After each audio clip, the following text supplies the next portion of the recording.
Pag di ko gagamitin ang aking motor at i-stock ko lang to sa bahay kahit na one day lang, ay kada umaga i-start ko to at pinipisil ko yung kanyang throttle at revolusyon ko lang konti, yung konti lang, saktong sakto lang para hindi makabulabog ang mga kapitbahay.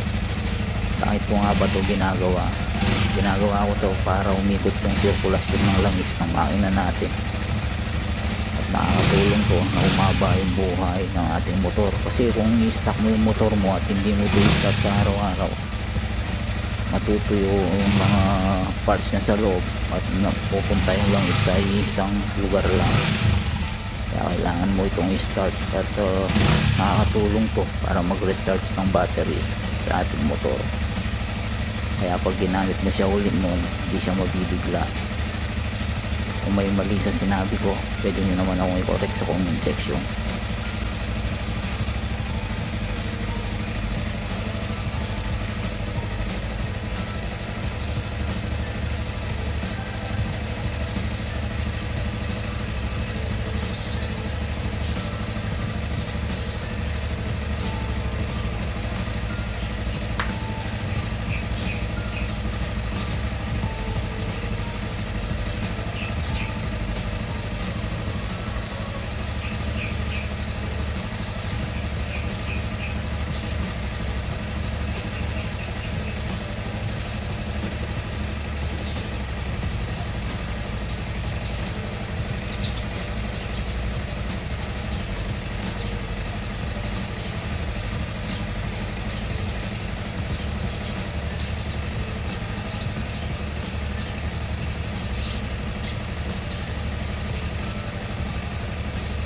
Sinecheck ko rin yung body nito at yung frame nya kung may nagasgas o nasira ba, may lumuwag or kinalawang, lalong lalo na nakashifter ako.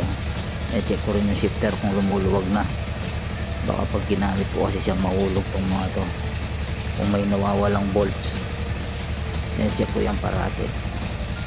Kahit na-i-stock ko siya, sinecheck ko pa rin siya para pag ginamit mo ulit hindi ka magka-problema. Kailangan mo rin i-check yung kanyang air pressure sa tire kung nabawasan ba o hindi, kasi kahit di mo ito ginagamit, kailangan pa rin ito ng daily care.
At pag okay na lahat, na check ko na lahat, ay babalutan ko to ng raincoat na waterproof na nabibili aftermarket, para kung umulan man, malikabok o maaraw, ay mapoprotektahan nito ang ating motorcycle.